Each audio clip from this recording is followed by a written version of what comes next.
the difference between, and I kind of want to just piggyback back to it. The difference between saying I can't afford something versus I choose not to spend my money on that. Yeah. Tell me again, that story that you do of you and your wife, the decision you guys have made of how you word those things with your kids.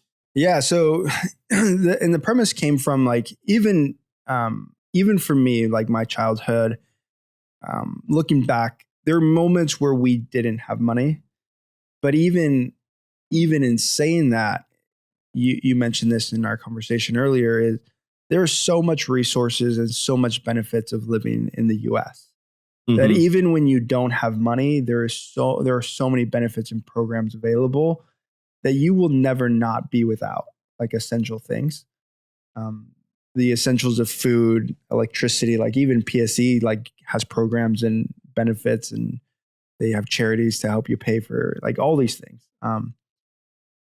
So even in the moment where we were kind of at our poorest and looking back going, actually, we usually had plenty. And then my wife had a different perspective where they had plenty in materials and resources, middle class at that time, what was considered middle class. And yet the perspective was we don't have money. And some of it, again, you're choosing a different lifestyle. You're spending money on certain things, but that left such an impression on my wife of like, we don't have money and we're poor and stressed about money. And in talking in both our kind of circumstances and perspectives, realizing like actually both our parents in different perspectives had plenty of money, had plenty of resources. And it wasn't that they didn't have money, it's that they were deciding to spend money on certain things versus spending money on McDonald's or vacation or, buying their kids a new sweater, even though they just bought new sweaters, 2 months ago.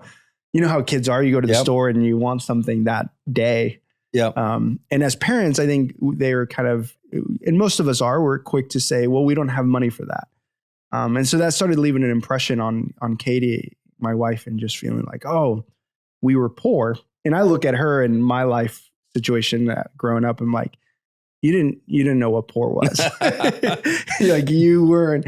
I remember there's like a situation kind of in my teenage years where we didn't have, according to my parents, we didn't have enough money to go buy milk, which is like an essential. I'm like, you need milk with Oreos. Like you can't have Oreos without milk. You're not a milk drinker though. No, I'm not a milk drinker, but I am an Oreo dunking person. Like I don't know though. Like if your concern is I don't have milk to dunk my Oreos in, like that wasn't the communication. It wasn't like we're not going to go get milk.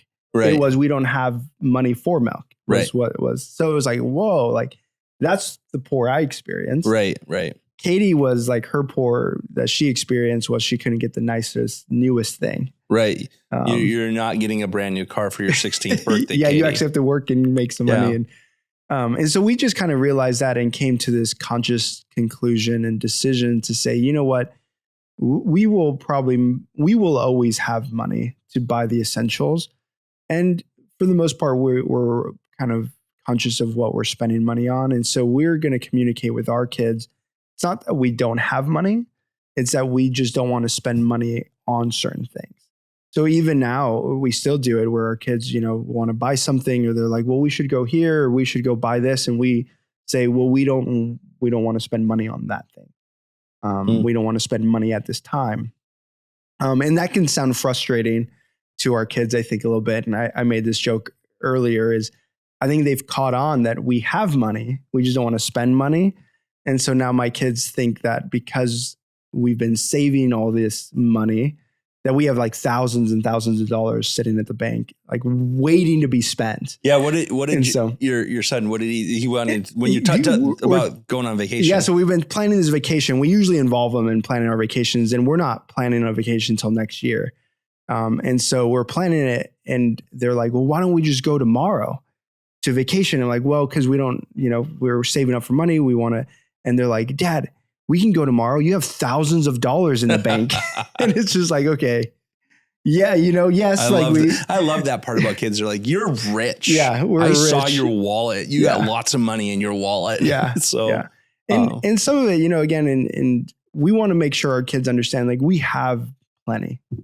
Yeah. And even when we don't have like money to spend wildly and like maybe a little bit more without care or with less care, we want them to like just have this perspective of like, we have what we need.